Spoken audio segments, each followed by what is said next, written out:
লেখার ইচ্ছে ডানায় তোমাকে আবারও স্বাগত। আজকে যে ছোট গল্পটা পড়ব তার নাম জামাই। লিখেছেন নরেন্দ্রনাথ মিত্র। গভর্নমেন্ট প্লেসের বড় অফিস বাড়িটার সামনে 10টা বাজতে না বাজতেই পানির পুঁটলি নিয়ে এসে বসল প্রমোদা। এত সকালে বাবুরা পান খায় না। অন্য কেউ এসে যে তার জায়গা দখল করে বসবে তেমন আশঙ্কাও নেই। তবু প্রমোদা সকাল সকালই আসে। বিক্রি তেমন হোক আর না হোক, অফিসের সামনে সন্ধ্যা পর্যন্ত ঠায় বসে থাকে। বয়স বছর 45 হবে, কিন্তু চেহারায় আরো বেশি বুড়ি বলে মনে হয়। চুলে পাক ধরেছে, রোগা লম্বা দেহটা নুয়ে পড়েছে সামনের দিকে। বেশপাশের উপর কোনো রকম লক্ষ্য নেই। পরনে চুল পেরে সাদা একখানা আধময়লা ধুতি, গায়ে কোথাও কোনো গয়না নেই। অথচ একটু যত্ন নিলে দেহ এখনো সুন্দর দেখায় প্রমোদার। লক্ষ্য করলে চোখে মুখে বিগত যৌবনশ্রীর এখনো কিছুটা আভাস মেলে। ভাগ্য ভালো, অফিসে ঢুকবার আগে 24-25 বছরের দুজন যুবক আজ সামনে এসে দাঁড়ালো। একজন জিজ্ঞাসা করল, মিঠে পান হবে? হবে বাবা। তাহলে দুটো দাও। সঙ্গীটি বলল, আবার আমার জন্য নিচ্ছ কেন সুকুমার? আমি পান খাবো না। সুকুমার বলল, আহা খাও না শুভেন্দু, বেশ ভালো পান। শুভেন্দু বলল, তাহলে দাও, কিন্তু জর্দা টর্দা দিও না যেন। প্রমোদা পান সাজতে সাজতে যুবক দুটির দিকে তাকিয়ে মৃদুস্বরে বলল, জর্দা না খেলে কেন দেব বাবা? সুকুমার বলল, আমারটায় দাও, ওরটায় দিও না। খাওয়া তো ভালো, জর্দার নাম শুনলেই আমাদের শুভেন্দুর মাথা ঘোরে। শুভেন্দু বাধা দিয়ে বলল, কি হচ্ছে, তাড়াতাড়ি সেরে নাও, দেরি হয়ে যাচ্ছে। দাম চুকিয়ে দিয়ে সুকুমার একটু সরে এসে সিগারেট ধরালো। শুভেন্দু বলল, পানওয়ালিদের মুখে এমন বাবা বাবা শুনতে আমার বড় খারাপ লাগে। সুকুমার একটু হেসে বলল, কি করবে বলো, ওর বাবু ডাকবার বয়স তো আর নেই। শুভেন্দু লজ্জিত হয়ে বলল, যা, কিন্তু বয়স না থাকলেও তাকাবার ভঙ্গিটি প্রায় তেমনই আছে। পান সাজতে সাজতে আমাদের মুখের দিকে কিরকম করে বারবার চাইছিল দেখলে তো? সুকুমার বলল, দেখেছি, শুধু তোমার মুখের দিকে নয়, তোমার আমার বয়সী সকলের মুখের দিকেই ও অমনি করে তাকায়। কিন্তু তুমি যা ভাবছ তা নয়। প্রমোদা ওর জামাইকে খোঁজে। হাসতে গিয়ে সুকুমার হঠাৎ গম্ভীর হয়ে গেল। শুভেন্দু বিস্মিত হয়ে বলল, জামাই মানে? গলাটা একটু চড়ে গিয়েছিল শুভেন্দুর। সুকুমার তার দিকে চেয়ে ফিসফিস করে বলল, আস্তে হে আস্তে, শুনতে পাবে, চলো এবার ভিতরে চলো। রাস্তা পার হয়ে দুই বন্ধু অফিসে গিয়ে ঢুকল। একদল মেয়ে ঢুকলো, তারপর তাদের পিছনে পিছনে আর একদল ছেলে। প্রমোদা পান সাজা থামিয়ে তাদের দিকে স্থির দৃষ্টিতে একটুকাল তাকিয়ে রইল। তারপর ফের কাজে মন দিল। শুনতে সে পেয়েছে। চোখের মতো কানও আজকাল তীক্ষ্ণ হয়ে গেছে প্রমোদার। কে কি বলে না বলে সব সে বুঝতে পারে। প্রমোদা সব দেখে, সব শোনে, সব টের পায়। লোকে ভাবে আগের মতো এখনো বুঝি তার মাথা খারাপই আছে। ওদের ওটা ভুল। প্রমোদার মাথা অনেক দিন হলো ফের ঠিক হয়ে গেছে। আজকাল তার সব মনে পড়ে। মনে পড়ে সেই কৃপানাথদের গলি, দোরের সামনে রাতের পর রাত সেই আগন্তুকদের জন্য অধীর প্রতীক্ষায় দাঁড়ানো। শীত নেই, গ্রীষ্ম নেই, বর্ষা বাদল নেই, পথে এসে দাঁড়াতেই হবে। মাস মাস ভাড়া না পেলে বাড়িওয়ালি ছাড়ে না। পোড়া পেটের তাগিদও কি কম? কিন্তু বেশিক্ষণ দাঁড়িয়ে থাকতে হতো না প্রমোদাকে। মানদা মোক্ষদাদের তুলনায় ওর ঘরে লোকজন ঘন ঘনই আসত। রূপ, স্বাস্থ্য, বয়স, বুদ্ধি দলের মধ্যে তারই সবচেয়ে বেশি ছিল। নিত্য নতুন ধরনের সাজসজ্জা করত প্রমোদা। সিঁথিতে কপালে সিঁদুর লেপে শাঁখা চুড়ি পরে কোনোদিন কুলবধূ হতো, কোনোদিন বা কুমারীর বেনি পিঠে লুটিয়ে পড়ত। মানুদা মুখ ঘুরিয়ে বলতো, ঢং, তুই থিয়েটারে গেলেই পারিস, এখানে পড়ে মরছিস কেন? মালতী বলতো, সোনাগাছিতে চলে যা, 6 বছর বাদে বড় রাস্তার উপর বাড়ি তুলতে পারবি, এই এঁদো গলিতে পড়ে মরছিস কেন? প্রমোদা হেসে জবাব দিত, তোদের জ্বলে মরা দেখব বলে। তারপর 23 বছর বয়সে বকুল কোলে এলো প্রমোদার। বাড়িওয়ালি বলল, এতদিনে তোর দুঃখ ঘুচল প্রেম, পেট থেকে পড়তে না পড়তেই যা চোখ মুখ বেরিয়েছে, তোর চেয়ে লাখো গুণে রূপসী হবে। সারা জীবন পায়ের উপর পা তুলে নিশ্চিন্তে খেতে পারবি।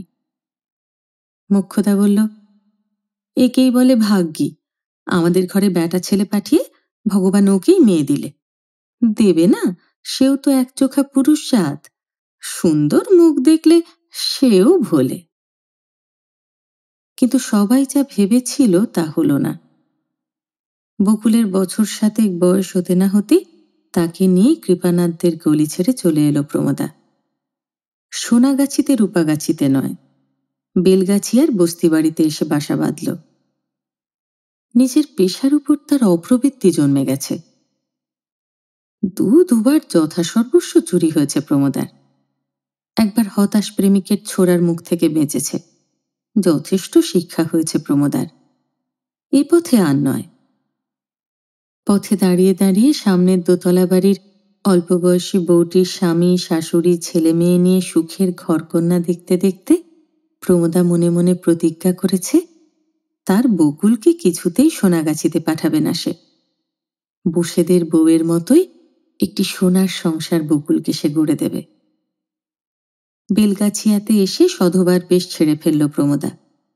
পুরুষ সঙ্গে না থাকলে শাঁখা সিঁদুর নিয়ে অনেক কৈফিয়তের তলায় পড়তে হয়, তার চেয়ে সাদা থান আর সাদা সিঁথিতে আপদ কম। বহুনাথা থেকে একেবারে অন্যথা বিধবা সাজল প্রমোদা। এই বয়সেই সব সোহাগ আহ্লাদ সাজসজ্জা ছেড়ে ফেলতে প্রথমটায় অবশ্য খুবই কষ্ট হলো, কিন্তু মেয়ের দিকে তাকিয়ে প্রমোদা নিজেকে সান্ত্বনা দিল।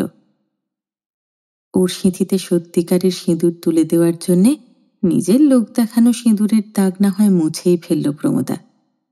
তাতে দুঃখ কিসের? বস্তিতে সবাই গৃহস্থ নয়, আধা গৃহস্থ কয়েক ঘর আছে। দিন দুপুরে রাত দুপুরে ভুল করে কেউ কেউ প্রমোদার দৌড়ে এসে হানাও দিতে লাগল। কিন্তু ফের কোনো ফাঁদে পা দেওয়ার মতো মেয়ে নয় প্রমোদা। জীবনে তার কম শিক্ষা হয়নি। কয়েক পা এগিয়েই পাইক পাড়া, সেখানে ডাক্তারবাবুর বাড়িতে ঠিকেঝির কাজ নিল প্রমোদা।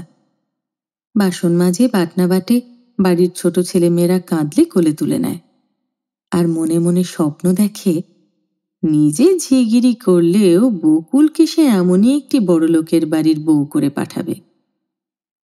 শুধু ঝিগিরির পয়সায় সংসার চলে না, যুদ্ধের বাজারে জিনিসপত্রে আগুন লেগেছে। দুপুরবেলায় পানের পুঁটলি নিয়ে প্রমোদা অফিস আদালতের সামনে গিয়ে বসে।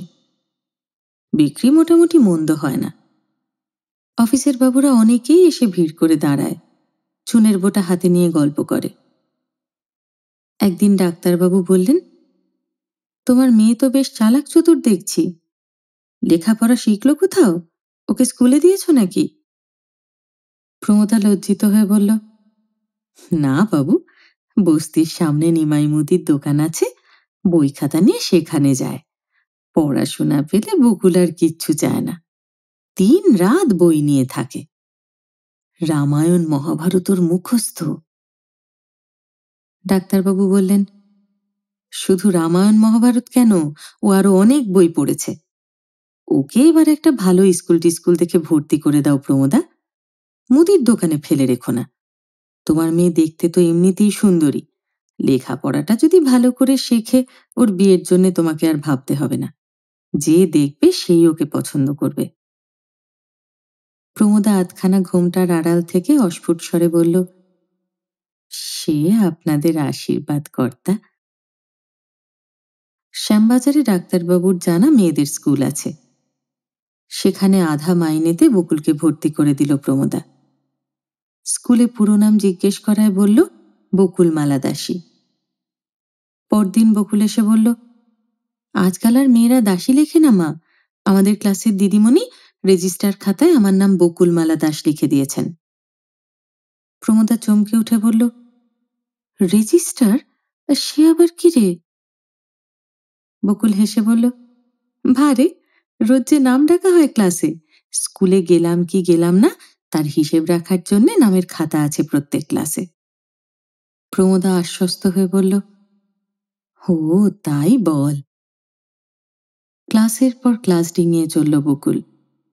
ফ্রক ছেড়ে শাড়ি ধরল, স্কুল ছেড়ে কলেজ। বস্তির সবাই বলল, আর কেন, এবার মেয়ের বিয়ে দিয়ে দাও। প্রমোদা বলল, আমি তো অনেকদিন ধরেই বলছি, কিন্তু মেয়ে যে কথা শোনে না। কত সম্বন্ধ এলো, কত সম্বন্ধ হাত ছাড়া হলো, কিন্তু বকুল কিছুতেই বিয়ের প্রস্তাবে সায় দিল না। প্রমোদা একদিন মেয়েকে ডেকে বলল, তুই কি ভাবলি বল দেখি, বিয়ে থাক ঘর কেরস্থালি করবি নে? বকুল বলল, না মা, এই বেশ আছি। প্রমোদা বিরক্ত হয়ে বলল, এই বেশ আছি? তুই দিনরাত বই নিয়ে পড়ে থাকবি আর আমি জীবনভর পরের বাড়িতে দাসীগিরি করব, রাস্তায় বসে পান বেচব, এই বুঝি তোর ইচ্ছে? বকুল কালো ব্যথা ভরা চোখ তুলে মায়ের দিকে তাকালো। আমি তো তোমাকে বলেছি মা, ওসব কাজ ছেড়ে দাও। প্রমোদা রাগ করে বলল, কেবল ছেড়ে দাও ছেড়ে দাও, ছেড়ে দিলে চলবে কি করে শুনি? দুবেলা অন্ন জুটবে কি করে? বকুল বলল, আমি টিউশনি করব মা, চাকরি বাকরি জুটিয়ে নেব, তবু তোমাকে ওসব কাজ করতে দেব না। তারপর সত্যি যখন বকুল একটা স্কুলের মাস্টারির খবর আনল, প্রমোদা বাধা দিয়ে বলল, হুম, তা হবে না, তার চেয়ে তুমি যা করছিলে তাই করো বাপু, পরীক্ষা পাস শেষ করো, ভাতের জন্য তোমাকে ভাবতে হবে না। বকুল বলল, কিন্তু রাস্তায় বসে পান বিক্রি করতে তোমাকে আর আমি দেব না মা, কলেজে তো আমার মাইনে লাগে না, প্রিন্সিপাল যে টিউশনিটা আমাকে জুটিয়ে দিয়েছেন তাতে সংসারের অনেক খরচ আমাদের চলে যাবে, তারপর বিয়েটা পাশ করে কোনো অফিস টফিসে ঢুকতে পারলে যা আনবো, কষ্টে সৃষ্টি আমাদের দুজনের তাতেই চলবে, তোমাকে আর আমি কষ্ট করতে দেব না। মেয়ের মুখের দিকে মমতা ভরা চোখে খানিকক্ষণ তাকিয়ে থেকে প্রমোদা বলল, দূর পাগলি, আমার আবার কষ্ট কিসের, তোকে পেয়ে আমি সব দুঃখ ভুলেছি। বিয়ে পাশ করবার কিছুদিন বাদেই চাকরি জুটিয়ে নিল বকুল। আগে থেকেই চেষ্টা চরিত্র করছিল। কলেজের এক প্রফেসরের স্বামী সরকারি অফিসে ভালো চাকরি করেন, সেখানেই কাজ জুটল বকুলের। পান বিক্রি আগেই বন্ধ হয়েছিল। চাকরি পাওয়ার পর ডাক্তারবাবুর বাড়িতে ঝিগিরিও আর মাকে করতে দিল না বকুল। প্রমোদা বলল, কেন, পেটের জন্য তুই খাটবি আর আমি খাটতে পারবো না? আমার কি গতর গেছে? বকুল বলল, ও কথা কেন বলছো মা, এতকাল তো তুমি আমাকে খাইয়ে পরিয়ে মানুষ করেছ, এবার তুমি বিশ্রাম করো, নিজের ঘর সংসার দেখো। প্রমোদা বলল, ঘর সংসার না ছাই, তোর বিয়ে হবে, জামাই আসবে, কোল ভরে ছেলে মেয়ে আসবে, তবে তো আমার সংসার, তার আগে আমার সংসার কিসের রে? বলে মেয়ের দিকে তাকালো প্রমোদা। 21-22 বছরের সমত্ব মেয়ে, কিন্তু বিয়ের কথায় ওর মুখে রং লাগলো না, চোখের পাতা লজ্জায় আনন্দে নেমে এলো না। মার দিকে স্থির দৃষ্টিতে একটুকাল তাকিয়ে থেকে বকুল মৃদু কিন্তু স্পষ্ট গলায় বলল, সেসব হবার নয় মা। প্রমোদা জিজ্ঞাসা করল, কেন বকুল, ও কথা বলছিস সে? বকুল আস্তে আস্তে বলল, কেন বলছি তা তুমি নিজেই তো সব জানো। বকুল আর কোনো কথা না বলে চোখ নামিয়ে নিল। একটু বাদে সে উঠে চলে যাচ্ছিল। প্রমোদা তাড়াতাড়ি তার হাত চেপে ধরে ব্যাকুল স্বরে বলল, হ্যাঁ জানি, কিন্তু তাতে তোর তো কোনো দোষ নেই, তুই যে আমার পাঁকের পদ্ম বকুল, সেই দুঃখে তুই কেন বিয়ে করবি নে? বকুল বলল, আমার কোনো দুঃখ নেই মা, আমার জন্যে তুমি ভেবো না, আমি বেশ আছি। এবার বকুল উঠে গিয়ে কালো মলাটের একখানা ইংরেজি মোটা বই খুলে বসল। দুঃখে বুক ভেঙে যেতে লাগলো প্রমোদার। মেয়েরা হইচই করে, কত আনন্দ আহ্লাদ করে, কিন্তু বকুল সেই 11-12 বছর বয়স থেকেই ভারী গম্ভীর, ভারী বিষণ্ণ। বকুল প্রথম প্রথম তার বাপের খোঁজ করেছে, কাকা মামা দাদাদের খোঁজ করেছে। প্রমোদা মেয়েকে বুঝিয়েছে তারা কেউ বেঁচে নেই। বকুল তবু অবুঝের মতো জিজ্ঞাসা করেছে, মা, কি অসুখে মরল বাবা? শিলালীলাদের মতো আমার কি জ্যাঠামণি ছিল? তার কি নাম ছিল মা? ধৈর্যের সীমা আছে সকলেরই। প্রমোদাকেও একসময় বিরক্ত হয়ে বলতে হয়েছে, রাত দিন অত আমি বকতে পারি নে বাপু, যা বলেছি বলেছি, আর আমি কিচ্ছু জানি নে। কিন্তু প্রমোদা না জানালে কি হবে? বকুল ক্রমে ক্রমে সবই জেনেছে। বস্তিতে কুটকাচালি লোকের তো অভাব নেই, তাদের ব্যঙ্গ বিদ্রূপে, ইশারা ইঙ্গিতে সবই বুঝতে পেরেছে বকুল। ঝগড়ার সময় প্রতিবেশিনীদের ভাষা আরো স্পষ্ট, আরো বিষাক্ত হয়ে উঠেছে। বকুলের খেলার সঙ্গীরা পর্যন্ত খোঁটা দিয়েছে, বেশ্যার মেয়ে, তোর বাপের ঠিক নেই, তুই কেন খেলতে আসিস আমাদের সঙ্গে? প্রমোদা ঝাঁটা নিয়ে ছুটে গিয়েছে তাদের মারতে। কোমরে আঁচল জড়িয়ে অকথ্য ভাষায় তাদের বাপ মার সঙ্গে ঝগড়া শুরু করেছে। বকুল ব্যাকুল হয়ে তাড়াতাড়ি মাকে হাত ধরে ঘরে টেনে এনেছে। মা, চুপ করো, চুপ করো। কিন্তু বছর পরে সেই দুঃখের দিনগুলিও গেছে। নিজের কুলো পরিচয়ের কথা, আত্মীয় স্বজনের কথা বকুল মাকে আর জিজ্ঞাসা করে না। তার সঙ্গে বস্তির আর কারো ঝগড়া হয় না, কারো সঙ্গে বড় একটা মিশতে যায় না বকুল। স্কুলে যায়, স্কুল থেকে ফিরে এসে আবার বই নিয়ে বসে। প্রমোদা মাঝে মাঝে জিজ্ঞাসা করে, এত বই তুই কোত্থেকে পাস বকুল? বকুল জবাব দেয়, শহরে কি বইয়ের অভাব আছে মা? স্কুলের মেয়েদের কাছ থেকে আনি, দিদিমণিদের কাছ থেকে আনি। প্রমোদা বলে, বই ছাড়া তুই কি আর দুনিয়ায় কিছু চোখে দেখতে পাস নে? লীলারা কেমন সুন্দর তাদের ক্লাসের মেয়েদের সঙ্গে করে নিয়ে আসে, তোর সঙ্গে বুঝি কারো ভাব নেই?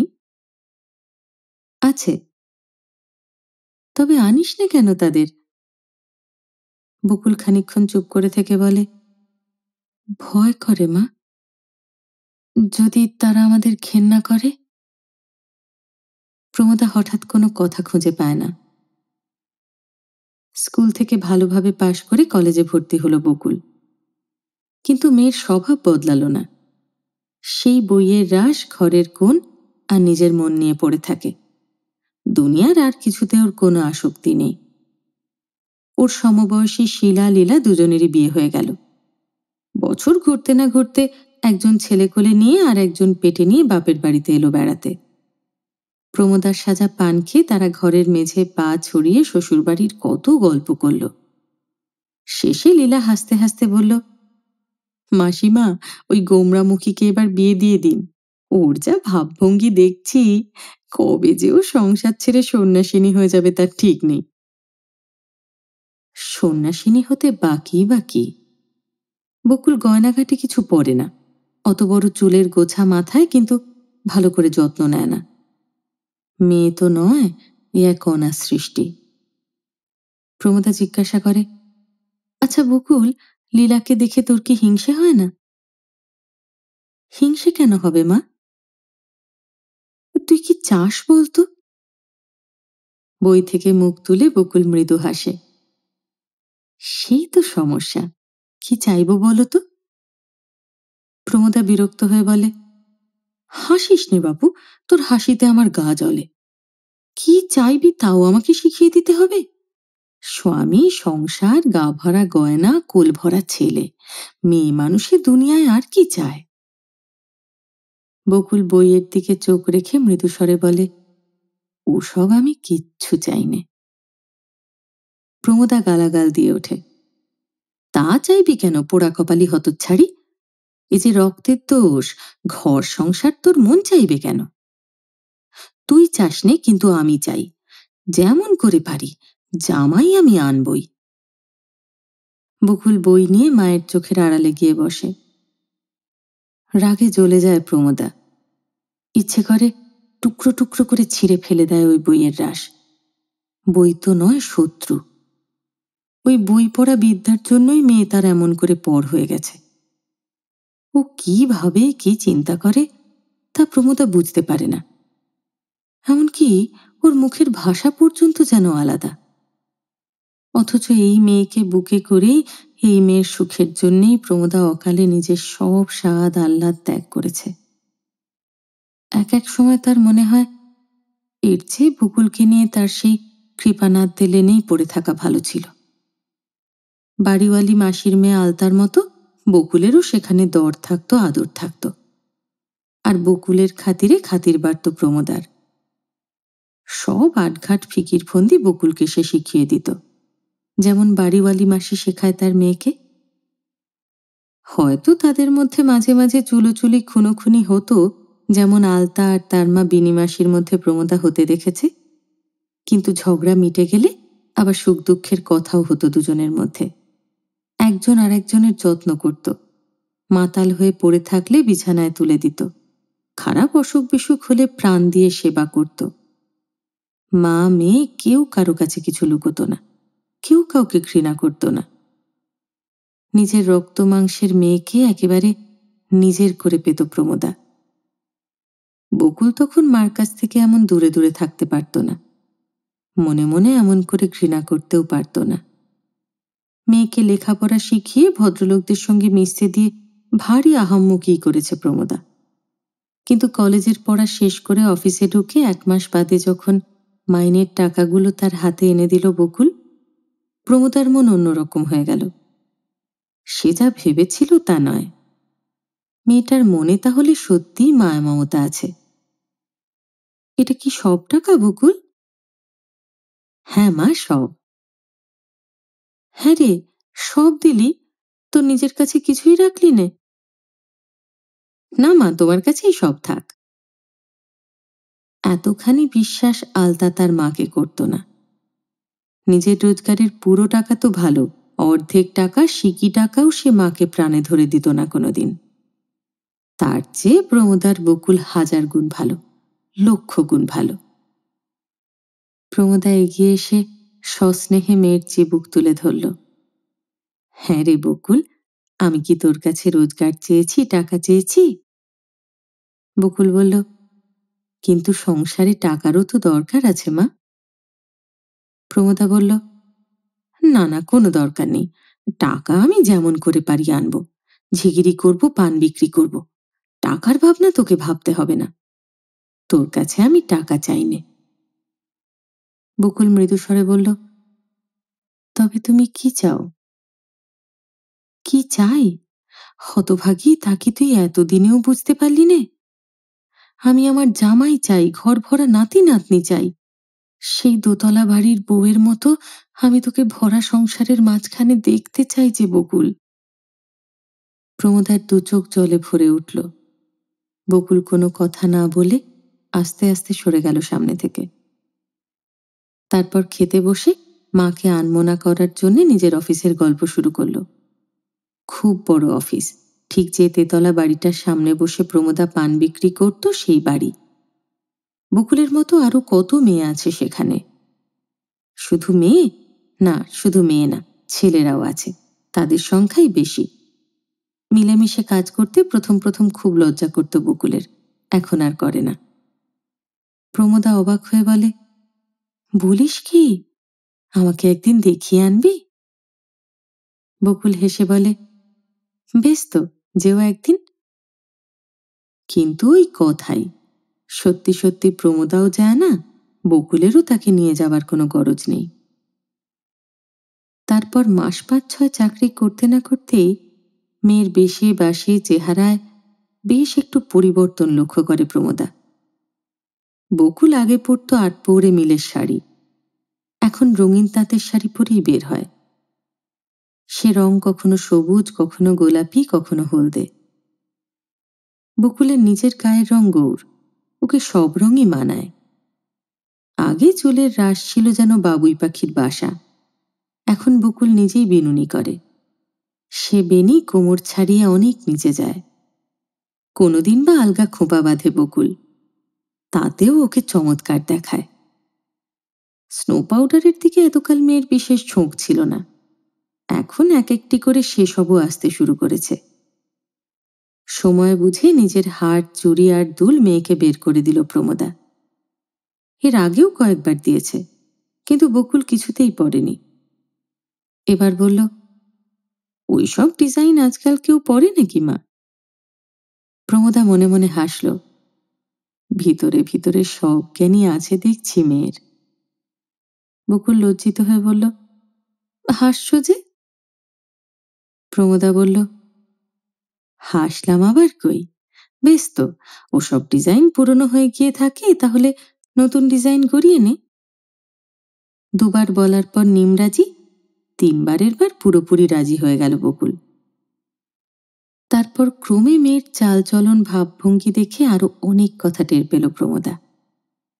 এ কেবল শাড়ি বদল নয়, মেয়ের ঘর বদলেরও দিন এসেছে। বকুল আজকাল আর শুধু মনে মনে বই পড়ে না, সুর করে ছড়া ওড়ায়। ছড়া বললে বকুল আবার ভারী রাগ করে, ও বলে কবিতা। বেশ, না হয় কবিতাই হলো, তুই যা বলে খুশি হোস তাই বল। এতদিন বইয়ের শুকনো পাতা ছাড়া কোনো দিকে মেয়ে লক্ষ্য ছিল না, এখন গোছায় গোছায় নিয়ে আসে রজনীগন্ধার ডাঁটা। একদিন চোখে পড়ল বকুলের খোঁপায় লাল গোলাপ ফুল গোঁজা। ও যখন ছোট ছিল এক বিছানায় শুধু প্রমোদা, কিন্তু বড় হওয়ার পর মেয়ে নিজেই আলাদা বিছানা করে নিয়েছে, কিন্তু সে বিছানাও প্রমোদা নিজে পেতে দেয়।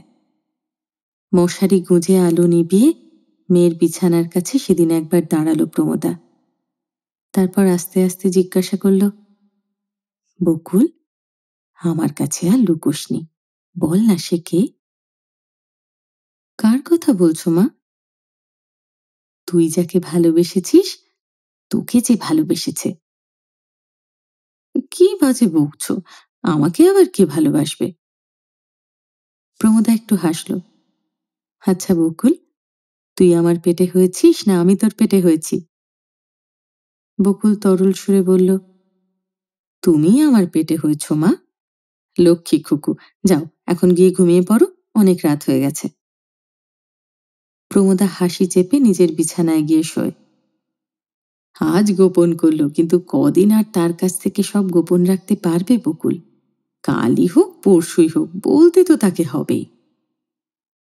অনেক রাত অবধি সেদিন প্রমোদার ঘুম এলো না। বারবার মনে পড়তে লাগলো সেই প্রথম মানুষটির কথা। সে বলেছিল প্রমোদাকে নিয়ে ঘর বাঁধবে। প্রমোদা বিশ্বাস করেছিল, ভেবেছিল মানুষের সব কথাই বুঝি সত্যি। প্রমোদা ভারী বোকা ছিল তখন। তারপর ক্রমে বয়স বাড়ল, জ্ঞান বুদ্ধি বাড়ল, প্রমোদা মানুষ চিনতে শিখল। এমন অবিশ্বাসী জীব দুনিয়ায় আর দুটি নেই, তার কথা মানেই মিছে কথা।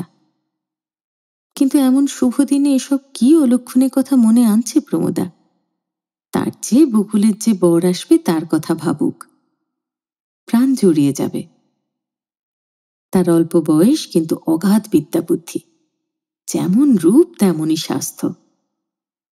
কাল তপস্বিনী থেকে বকুল কি আর যাকে তাকে পছন্দ করেছে? সে কি প্রমোদার তেমন মেয়ে? আর একদিন মেয়েকে প্রমোদা অনুরোধ করল, তার নামটা আমাকে বল না বকুল। বকুল ক্ষীণ প্রতিবাদের সুরে বলল, কি যে বলো মা, কার নাম আবার বলবো? প্রমোদা একটু হাসল। নাম ধরে ডাকতে তোর বুঝি লজ্জা করছে? আচ্ছা, তাকে তুই অফিসের পর একদিন আমার কাছে নিয়ে আয়, আমি তার কাছ থেকেই সব জেনে নেব। বকুল একটুকাল চুপ করে থেকে বলল, তাকে কি সব জায়গায় আনতে পারি মা? প্রমোদা বলল, খুব বড় লোক বুঝি? তবে থাক, এই বস্তির মধ্যে তাকে আর এনে কাজ নেই। এবার একটা ভালো ঘরটর দেখে উঠে যেতে হবে, আর এই নোংরা বস্তির মধ্যে আমরা পড়ে থাকবো না। বকুল যেন নিজের মনেই বলল, শুধু বাড়ি ঘর বদলালেই বা কি হবে? প্রমোদা এক দৃষ্টিতে মেয়ের দিকে তাকিয়ে হঠাৎ চেঁচিয়ে উঠল, ও, নিজের মা বদলাতে না পারলে বুঝি তুই আর তাকে আনবি নে? আমাকে এত ঘেন্না তোর? কেন, কি করেছি আমি? জ্ঞান হওয়ার পর থেকে তুই আমাকে মদ খেতে দেখেছিস, না কোনো পুরুষের সঙ্গে বেলেল্লাপনা করতে দেখেছিস যে এত ঘেন্না করবি তুই আমাকে? হায় হায়, দুধ কলা দিয়ে এতদিন কি সাপই আমি পুষেছি রে! এর চেয়ে তখন যদি বিনিমাসির কথা শুনতুম, বিক্রি করে দিতুম, সে টাকা আমার আখেরে লাগতো। বকুল বলল, চুপ করো মা, ঘরে ঘরে সবাই কান পেতে রয়েছে, সবাই শুনতে পাচ্ছে তোমার কথা। প্রমোদা মুখ বাঁকিয়ে বলল, শুনুক, আমার বয়ে গেল। ঘর সংসারের কাজ সেরে খানিক বাদে প্রমোদা মেয়ের খোঁজ নিতে এসে দেখল বকুল তার ছোট্ট টেবিলখানির উপর মাথা নুইয়ে চুপ করে রয়েছে। পিঠ ভরে ছড়িয়ে পড়েছে কালো চুলের রাশ। প্রমোদা আস্তে আস্তে সেই চুলগুলির উপর হাত রাখল। পরের বাড়িতে বাটনা বেটে বেটে ক্ষয়ে গেছে, ফেটে গেছে আঙুলগুলো। বকুলের মসৃণ চুলের রাশির উপর নিজের খড়খড়ে খসখসে হাতখানা রেখে একটুকাল চুপ করে দাঁড়িয়ে রইল প্রমোদা। তারপর আস্তে আস্তে বলল, বকুল, তুই কাঁদিস নে। সত্যি আমি তোর মা হওয়ার যোগ্যী নই মা, আমি যোগ্যী নই। বকুল হঠাৎ চেয়ার ছেড়ে উঠে ছোট মেয়ের মতো প্রমোদাকে আঁকড়ে ধরল। ও কথা বলো না মা।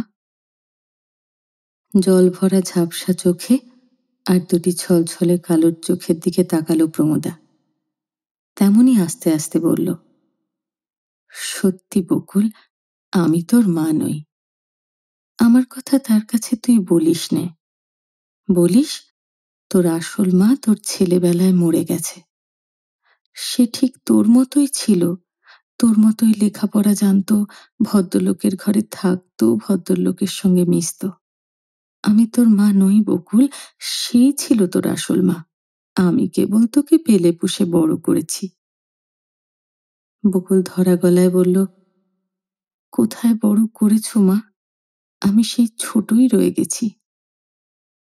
প্রমোদা নিজের কথাই বলে চলল, তাকে আমার কথা বলে দরকার নেই, তাকে আমার সামনে আনারও দরকার নেই তোর। শুধু একবার, একবার আড়াল থেকে আমাকে দেখাস। এখানে আনতে হবে না, আমি তোর অফিসের সামনে বসে পান বেচতে বেচতে একবার শুধু তার মুখখানা দেখে নেব।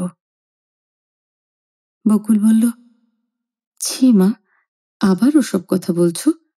আমি তাকে এখানে নিয়ে আসব, সে তোমার পায়ের ধুলো নিয়ে তোমাকে প্রণাম করবে। সে মোটেই অহংকারী নয় মা, সে বড় ভালো। সত্যি?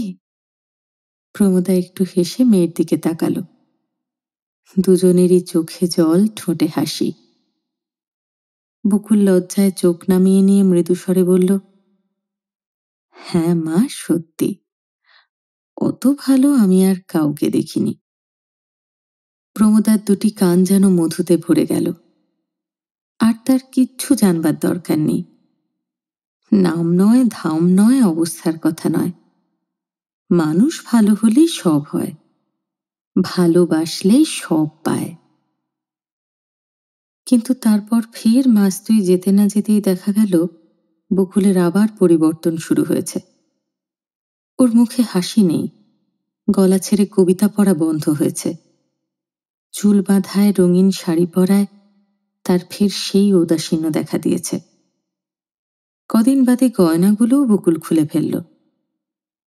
প্রমোদা একবার রাগ করে বলল, তোর কি হয়েছে রে? বকুল বলল, কি আবার হবে? প্রমোদা বলল, নিশ্চয়ই ঝগড়াঝাটি হয়েছে। বকুল চুপ করে রইল। প্রমোদা এবার হেসে বলল, যত ভালো ছেলে আর ভালো মেয়েই হোক, দুজনে কাছাকাছি এলে ঝগড়া দু চারবার হবেই। সেই দোতলার বউটিকেও দেখতুম, স্বামী স্ত্রীর মধ্যে দিনরাত যেমন ভাব ঠিক তেমনি ঝগড়া। ঝগড়া শুনে মনে হতো ওরা বুঝি কোনোদিন জীবনে কেউ আর কারো মুখ দেখবে না। কিন্তু দুদণ্ড যেতে না যেতেই আবার তাদের মধ্যে বেশ মিলমিশ হয়ে যেত। বিয়ে করা বউ, বিয়ে করা স্বামী একজন আরেকজনকে ফেলে যাবে কোথায়? তোরা এবার বিয়েটা করে ফেল বকুল। মুখ নিচু করে বকুল বলল, তার আর উপায় নেই মা। প্রমোদা চমকে উঠে বলল, সে কি রে, বিয়ে করার উপায় নেই কেন? সে কি জাতের কথা তুলেছে? তাকে বলিস তুই বামুনের মেয়ে। আমি যাই হই, জাতে সে বামুনই ছিল, পৈতে ছিল গলায়। বামুনের চেয়ে তো উঁচু জাত আর কিছু নেই, তার মেয়েকে সবাই বিয়ে করতে পারে।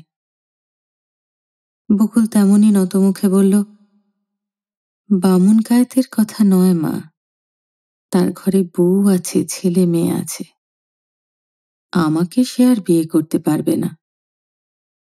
প্রমোদা মুহূর্তকাল স্তব্ধ হয়ে রইল, তারপর বলল, গোড়া থেকে তুই সব জানতিস?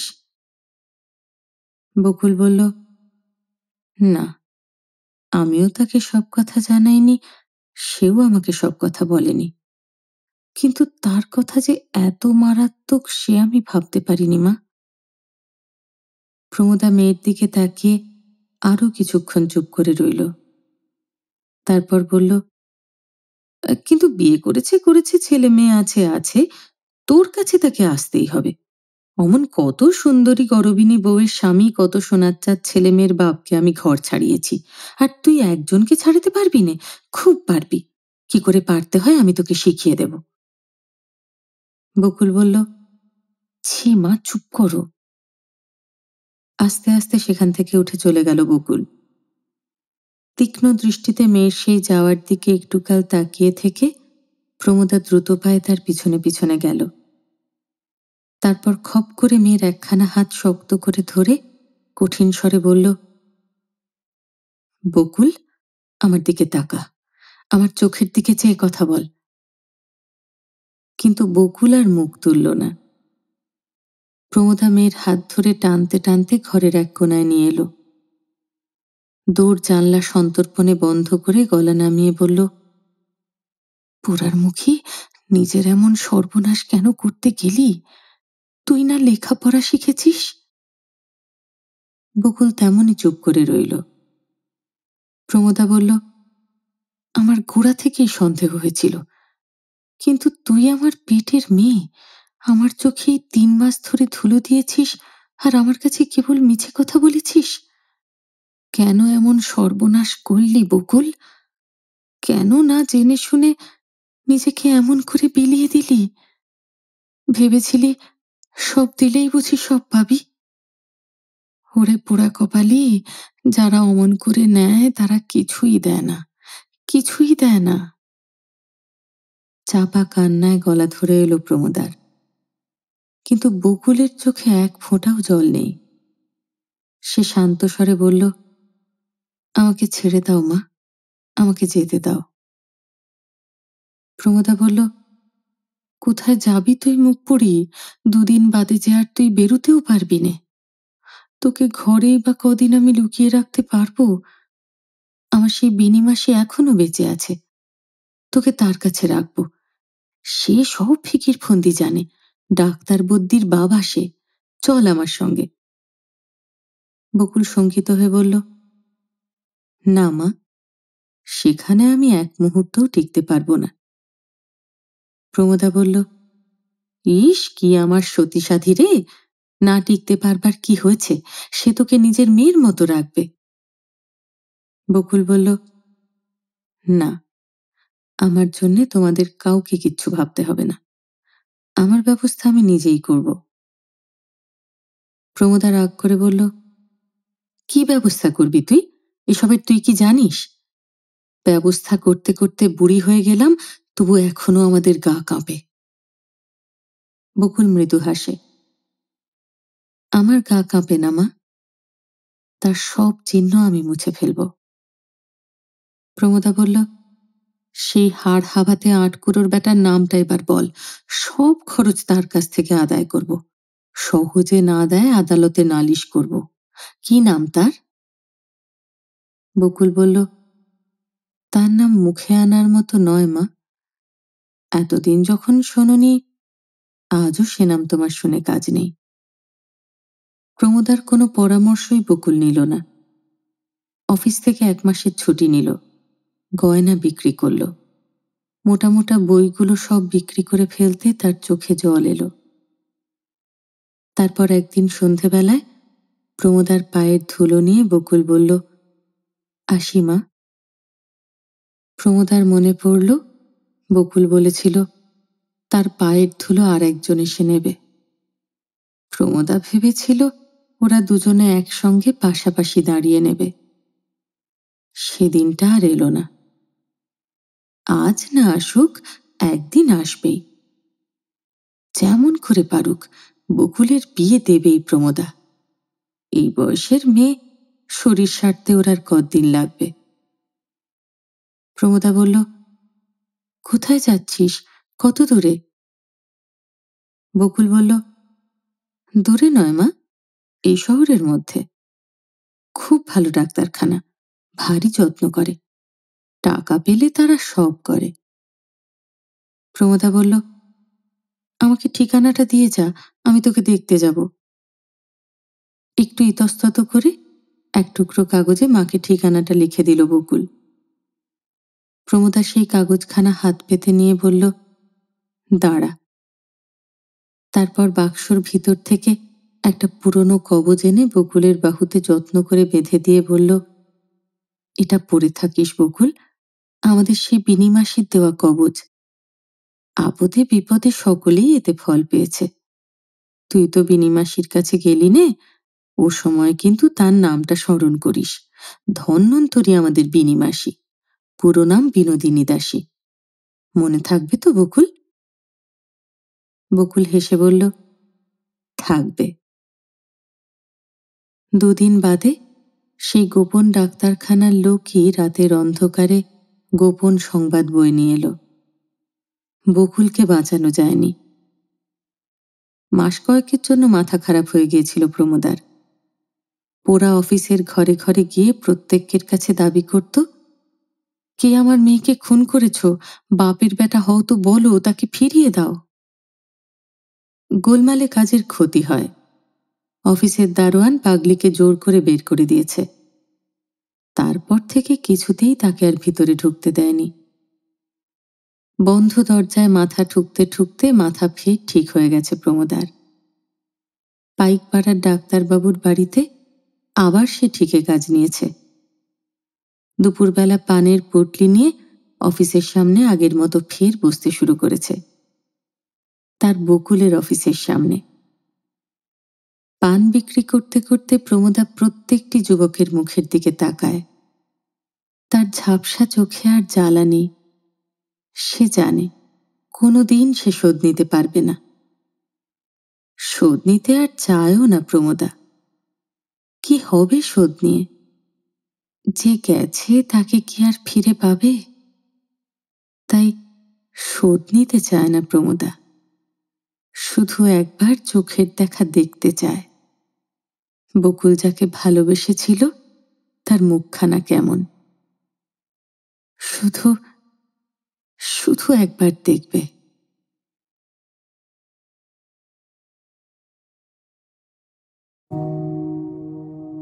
এমন অনেক গল্প থাকে যেগুলো পড়ার পর কিছু বলবো ভাবলেও শব্দ খুঁজে পাওয়া মুশকিল হয়ে পড়ে।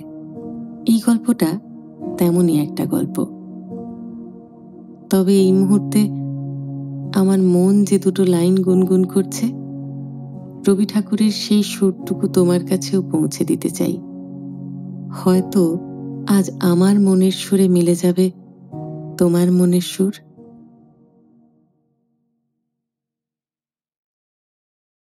এই করেছ ভালো, নিঠুর হে, নিঠুর হে, এই করেছ ভালো।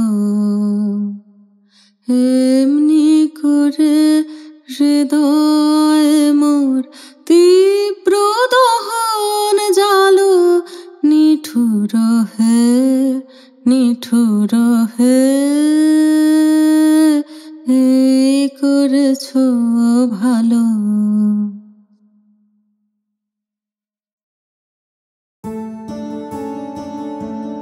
কেমন লাগলো তোমার আজকের গল্প? যদি ভালো লেগে থাকে তাহলে গল্পটা লাইক করো, প্রিয় মানুষের সঙ্গে শেয়ার করো। চ্যানেলটা যদি এখনো সাবস্ক্রাইব না করে থাকো তাহলে তাড়াতাড়ি সাবস্ক্রাইব করে দিও। আর অনেকখানি ভালোবাসা নিয়ে অপেক্ষা করো আমার পরের গল্পের জন্য। খুব ভালো থেকো।